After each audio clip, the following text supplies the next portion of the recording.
이 시간 증거할 말씀의 제목은 고린도 전도입니다. 고린도 전도.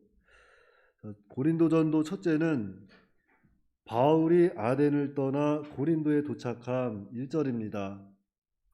먼저 1절입니다. 그 후에 바울이 아덴을 떠나 고린도에 이르러.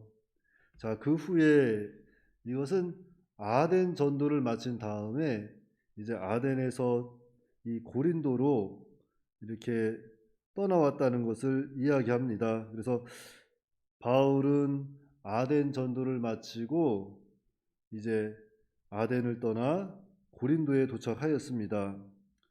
자, 그런데 여기 고린도는 아단에서 서쪽으로 한 64km 떨어진 지점으로 반도에 위치한 항구 도시예요. 자, 그러니까 원래는 이 마게도냐와 이 아가야 지역에 있는 도시가 고린도거든요. 마게도냐와 아가야는 그리스 한 나라예요. 한 나라인데 그 로마 초대왕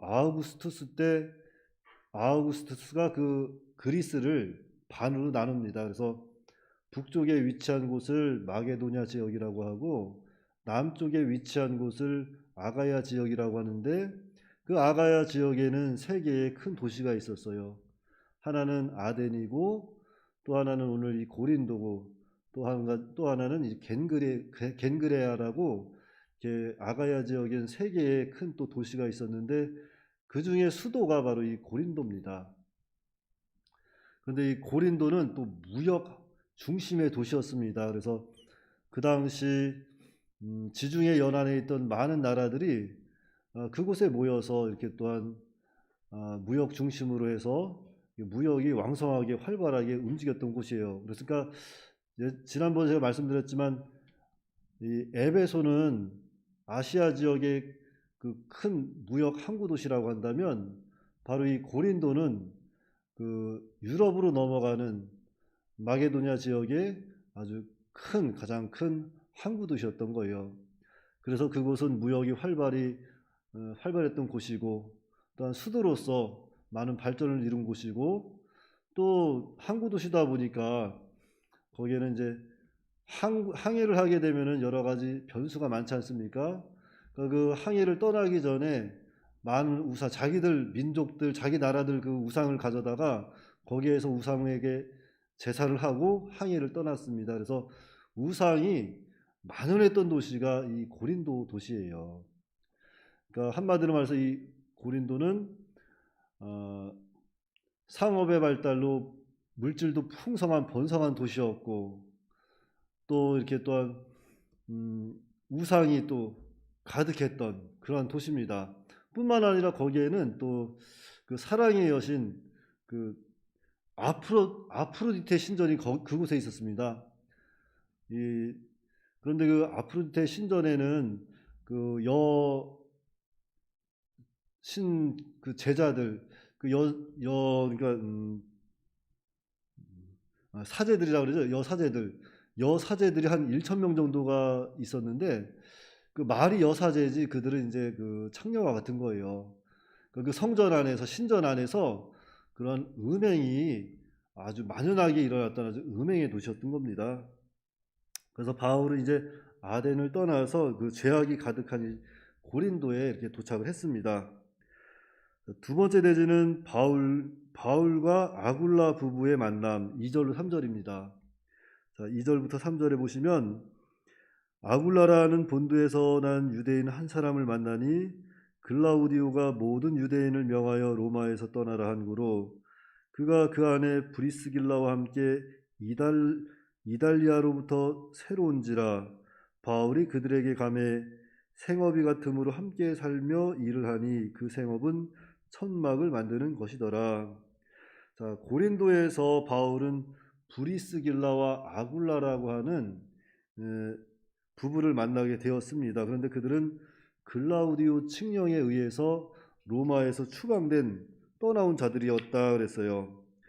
자, 그런데 여기 글라우디오 칙령이 무엇인가 하면은 글라우디오는 로마의 제4대 황제입니다. 그리고 그 사람이 집권한 시기는 AD 41년에서 54년까지 이렇게 집권을 하다가 54년에 자기 부인이 그 독살로 인해서 죽었다고 이렇게 전해지고 있어요. 그런데 그 글라우디오가 통치하던 때 AD 49년에 로마에서 유대인들끼리 큰 다툼이 벌어집니다.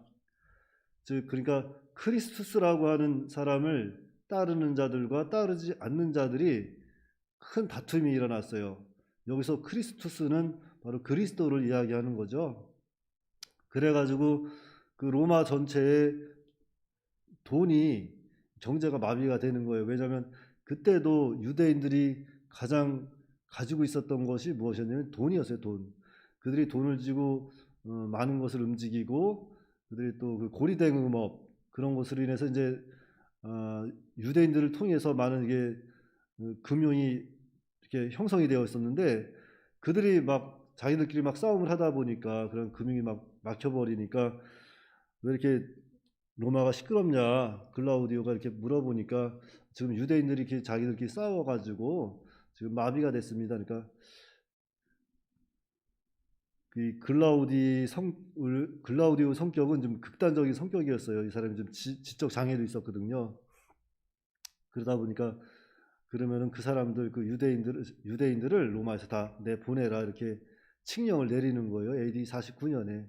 그게 글라우디오 칙령이고 그때 로마시에 거하던 한 약 2만 5천 명이나 되는 그 유대인들이 그때 다 로마에서 쫓겨납니다. 추방이 되는 거예요. 그때 추방되었던 사람들 중에 오늘 이 본문에 나오는 이 브리스길라와 아굴라 부부도 포함이 돼 있었던 것입니다. 그래서 그들 부부는 이렇게 로마를 떠나서 고린도에 머물렀는데 그곳에서 이렇게 바울을 만나게 됩니다.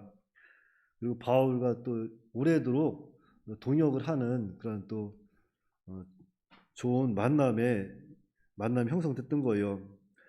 자, 그런데 3절에 보니까 바울의 생업이 그들과 같았다 그랬습니다. 여기서 생업이라고 하는 것은 기술 같은 거예요. 예를 들자면은 무슨 배를 만드는 일, 아니면은 마차를 만드는 일, 오늘 본문에 기록된 이러한 천막을 만드는 일, 이런 여러 가지 살아가기 위해 하는 일을 생업이라고 합니다. 그런데 바울과 아굴라의 그 생업은 천막을 만드는 것이더라 그랬습니다. 그러니까 바울하고 아굴라의 생업, 그들의 기술은 천막 만드는 기술이었던 거예요.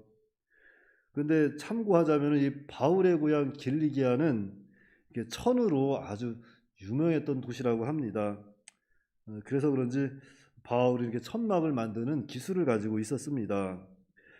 그래서 이 천막 만드는 기술을 가지고 바울은 밤에는 부지런히 천막을 만들고 낮에는 나아가서 전도를 또 부지런히 하였던 겁니다. 그래서 혹시 지금 누군가가 선교를 이렇게 선교 사명을 가지고 있다면 아니면 선교를 하고자 꿈을 꾸고 있다면 이러한 기술 한 가지 배우는 것은 가지고 있는 게 굉장히 중요해요.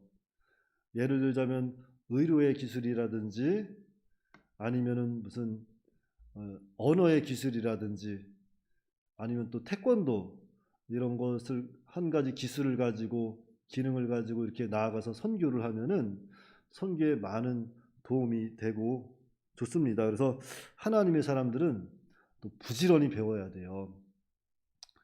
부지런히 배워서 정말 배울 수 있을 때 부지런히 배워서 습득을 해놓고 하나님께 또한 사용될 수 있도록 준비해야 합니다. 하나님께서는 또 준비된 자를 또 잘 사용하시거든요. 하나님의 사람들은 부지런해야 합니다. 그리고 열심히 배워야 돼요. 잘 배워서 내가 하나님의 일꾼으로서 쓰임 받아야겠다 이런 소명을 가지고 부지런히 배워서 하나님 나라 운동에 또 동참하시면 하나님께 영광이 되고 자신에게도 큰 영광이 돌아갑니다. 세 번째 대지는 바울이 안식일마다 회당에서 강론함 4절입니다. 안식일마다 바울이 회당에서 강론하고 유대인과 헬라인을 권면하니라. 바울은 또 안식일마다 회당에서 강론을 하였다 했습니다. 물론 복음을 전했겠죠. 바울은 복음을 전한 거예요. 안식일마다. 그 복음의 핵심인 바로 예수님을 전했겠죠. 십자가와 부활.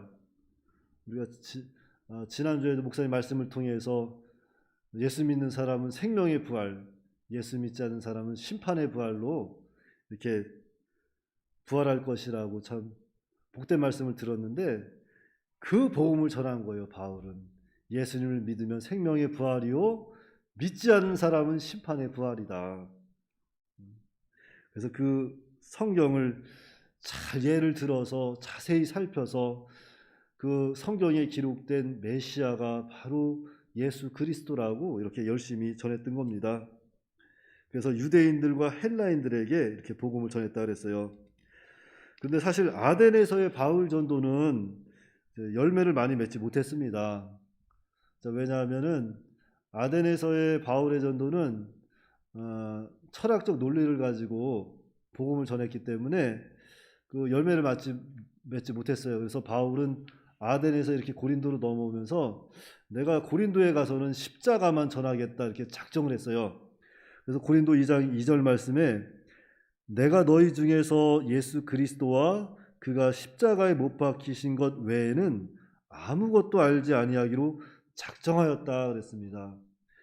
그래서 오늘 우리가 이 고린도 전도 이 말씀을 통해서 깨달아야 할 것은, 우리가 이 복음을 전할 때 예수님을 전해야 된다는 거예요. 예수님의 십자가의 피, 예수 그리스도를 전하는 겁니다. 그러니까 오직 예수예요. 우리가 살아도 오직 예수, 죽어도 오직 예수 하듯이 복음은 예수님입니다. 예수님의 십자가에 흘리신 피, 그 피는 우리의 죄를 위한 것이다. 예수님의 피를 전하면 거기에 능력이 있는 겁니다. 무슨 자신이 알고 있는 어떤 지혜를 가지고, 철학을 가지고, 세상 지혜를 가지고 전하는 것은 많은 열매를 맺지 못해요. 아덴 전도를 보아서 알겠지만, 그러니까 이 복음은 자기 힘으로 전하는 것이 아니라 성령의 능력을 구해야 돼요. 새벽에 나와서 부지런히 기도하고 하나님 능력을 구하고 성령의 능력을 힘입어서 예수님 믿으시라고, 예수님 믿으면 생명의 부활이요 믿지 않으면 심판의 부활이다 부지런히 전하면 거기에 능력이 있는 거고 거기에 역사가 있는 겁니다. 그러니까 오늘 여러분들도 자신을 가지고 다른 거 할 거 없어요. 예수님 믿으시라고, 예수님 믿으면 생명의 부활이고 믿지 않는 자는 영원한 심판의 부활이 있을 것이다. 복음을 전하면 나머지는 누가 하십니까? 성령이 하시는 겁니다. 우리는 그 사실을 믿으시고 오늘도 우리 주변에서부터 복음을 전하는 그런 하나님의 사람들이 다 되어야겠습니다. 기도하겠습니다. 하나님 아버지, 은혜를 감사합니다. 오늘도 하나님께서 저희들과 함께 하여 주시고 은혜로 역사하여 주시옵소서. 이렇게 바울은 또 오늘도 나가서 이렇게 부지런히 복음을 전했다고 했습니다. 아덴을 떠나서 고린도에 와서 이렇게 또한 복음을 전했는데, 이 고린도는 참 우상이 많은 도시고 참 음란한 도시고 상업의 발달로 풍요롭고 번성한 도시였지만 그곳에는 아직 예수님이 없었습니다. 그러나 하나님께서 바울을 통해서 예수님을 전할 수 있도록 은혜도 주셨사오니 오늘 우리들도 이 죄악된 세상에서 바울과 같이 복음을 전해서 예수님을 전해서 정말로 생명의 역사를 이 땅에 나타낼 수 있도록 주께서 함께하여 주시옵소서. 오늘도 주님께서 우리와 함께하여 주시옵기를 간절히 바라고 원하오며 예수님의 이름으로 기도하옵나이다. 아멘.